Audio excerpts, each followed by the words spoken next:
Hey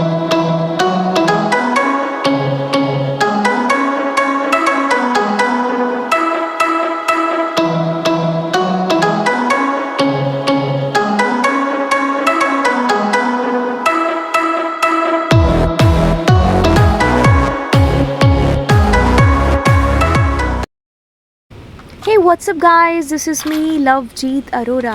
सो बच्चा, आज के सेशन में आपका स्वागत है और आज हम लोग करने वाले हैं यहाँ पर 4 नंबर सेशन।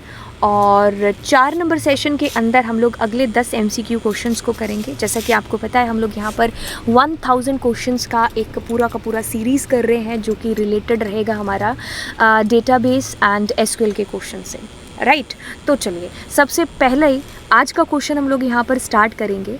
कहता है कि if we want to add a new column, अगर मुझे एक नया कॉलम यहाँ पर जोड़ना है, मेरी ऑलरेडी एग्जिस्ट करती हुई टेबल के अंदर मैं नया कॉलम जोड़ना चाहती हूँ, तो मैं यहाँ पर कौन सी कमांड का यूज़ है जो करूँगी। अब मैंने आपको यहाँ पर चीज़ें बताई थी कि अगर हम ऑलरेडी एग्जिस्ट करती हुई टेबल जिसको हमने क्रिएट कमांड के थ्रू क्रिएट कर लिया, अगर मुझे उसकी स्ट्रक्चर के अंदर कभी भी चेंज करना है, मुझे नया कॉलम जोड़ना है, मुझे किसी कॉलम को यहाँ पर हटाना है, मुझे पूरी टेबल को ही यहाँ पर डिलीट करना है, यानी कि मैं उसकी स्ट्रक्चर के साथ यहाँ पर छेड़छाड़ है या चेंजेस है जो कर रही हूँ, तो अब मेरे पास में कौन सी कमांड यूज़ होगी। ऑफ कोर्स बच्चा DDL की कमांड, बट DDL के अंदर हमारे पास में है क्रिएट। भाई क्रिएट तो करना नहीं है, ये तो ऑलरेडी क्रिएट हो चुकी है। ड्रॉप तो करना नहीं है हमें, ड्रॉप कुछ डिलीशन से रिलेटेड है। इसने तो कहा है कि न्यू कॉलम ऐड करना है, तो ऑफ कोर्स हम लोग ऑल्टर कमांड का ही यूज़ करेंगे। अब ऑल्टर के साथ में हम लोग बहुत सारी जो कमांड्स है यहाँ पर लिखते हैं, जैसे ऑल्टर ऐड हो गया, ऑल्टर चेंज हो गया, ऑल्टर के साथ में मॉडिफाई हो गया, ड्रॉप हो गया।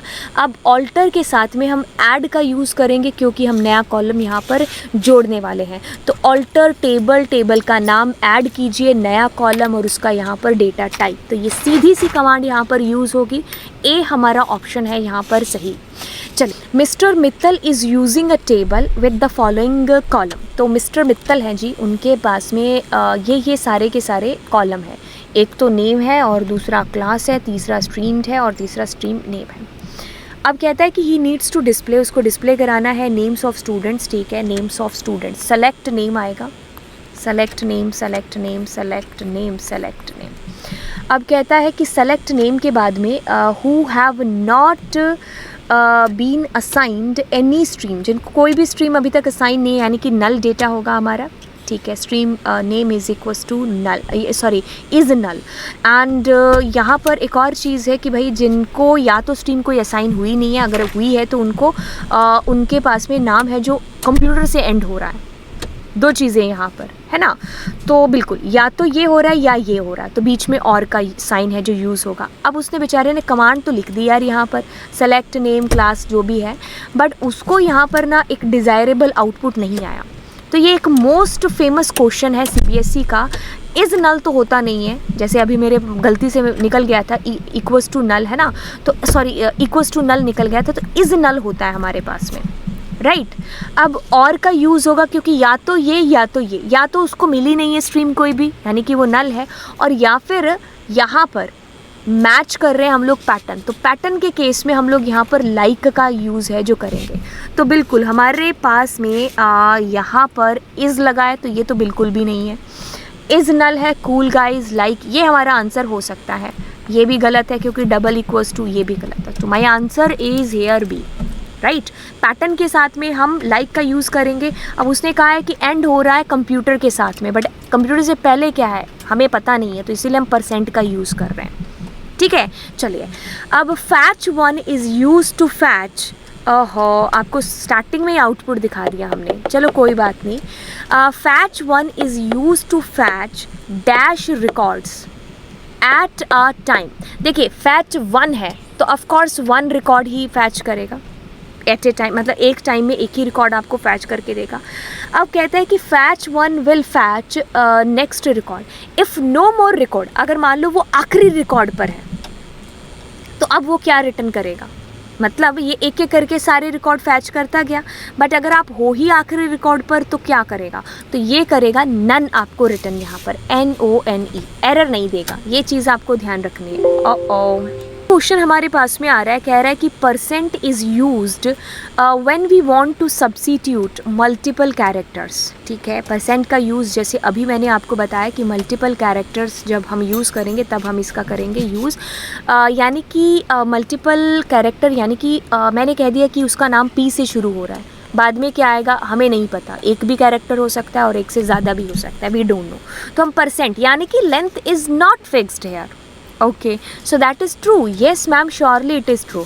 एंड परसेंट का use is used single character के लिए हम लोग अंडरस्कोर यूज़ करते हैं, तो ट्रू फॉल्स, राइट। चलिए अगला क्वेश्चन देखते हैं, कहता है कि dash number of attributes and dash is number of tuple. तो नंबर ऑफ एट्रीब्यूट यानी कि हमारे पास में डिग्री और यहाँ पर कार्डिनैलिटी, तो डिग्री कार्डिनैलिटी, अच्छा हम इस ऑप्शन में एक भी ऑप्शन यहाँ पर मैच नहीं हो रहा, सो डिग्री कार्डिनैलिटी हमारे पास में उल्टा लिखना चाहिए था हमें, ठीक है, क्योंकि number of attribute are called degree and number of tuples are called cardinality, ये उल्टा लिखा है हमने यहाँ पर, इसको सही कर लेना आप जब अपनी कॉपी में करेंगे तो। कहता है कि display the average price of each type of vehicle having the quantity that is more than 20. Display the average price, okay, तो डिस्प्ले कराना है यानी कि सेलेक्ट कमांड का यूज़ होगा, तो हम अपने आप से क्वेरी लिखते हैं इसकी, सेलेक्ट और एवरेज प्राइस, फाइन, ठीक है, तो एवरेज किसका, प्राइस का, ठीक है। ईच टाइप ऑफ व्हीकल, तो टाइप हमारे पास में है यहाँ पर ग्रुप बाय टाइप, ठीक है। अब हम यहाँ पर लिखेंगे क्या, फ्रॉम टेबल का नाम इज़ व्हीकल टेबल, ठीक है, ओके। अब यहाँ पर टाइप, तो हम यहाँ पर भी लिखेंगे टाइप, इतनी चीज़ हो गई, कूल मैम, बट यहाँ पर हमें वो एक और चीज़ कह रहा है कि हैविंग क्वांटिटी मोर देन 20, तो हम यहाँ पर क्या लिखेंगे इसके बाद में, हैविंग, ठीक है, तो उसके पास में जो भी क्वांटिटी है that should be more than 20। तो हमारी कौन सी कमांड है जो हमने इसी के साथ सेम टू सेम लिखी है, फ्रॉम व्हीकल, क्या ये ए है आंसर, नहीं ए नहीं है, ए में क्या, अच्छा सॉरी हमने यहाँ पर ये कर दिया, देखो कमांड तो हमने सही लिखी है, एवरेज प्राइस, ठीक है, select type average price from vehicle, यही हमारी कमांड है जो सही है ना। ये स्टार नहीं देखा, तो आप भी ऐसी गलती मत कर देना कहीं आंसर सही बना दो और ऑप्शन गलत चूज़ कर दो MCQs के अंदर, है ना। चलिए, count the type of vehicles manufactured by each company, okay, group by का यूज़ करेंगे, ग्रुप बाय कंपनी, ठीक है। अब हम क्या करेंगे, सेलेक्ट के अंदर लिखेंगे कंपनी, ठीक है, तो काउंट करना है हमें, तो कंपनी के बाद में हम लोग काउंट करेंगे, और आप यहाँ पर टाइप काउंट कर रहे हैं, हम लोग स्टार भी कर सकते हैं क्योंकि कोई नल रिकॉर्ड तो है नहीं, है ना, हाँ, तो टाइप, अब फ्रॉम टेबल का नाम क्या है, व्हीकल ही है हमारे पास में, हाँ, बस बन गई हमारी कमांड बच्चा।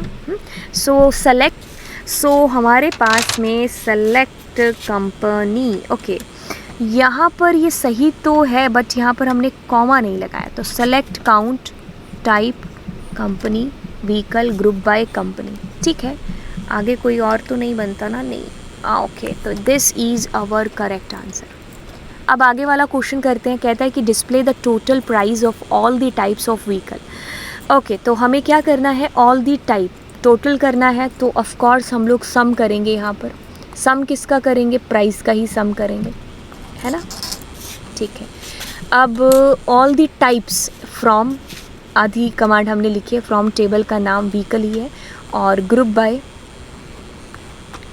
ठीक है, ग्रुप बाय के अंदर हमारे पास में टाइप के अकॉर्डिंग, तो यहाँ पर लिख देते हैं सेलेक्ट के अंदर लिखेंगे टाइप, बस कॉमा, तो हमारे पास में कहाँ पर आ रहा है, सेलेक्ट टाइप नहीं लिखा हमने, सम प्राइस लिखा है, ठीक है, तो क्या हमारा answer is coming D, cool guys.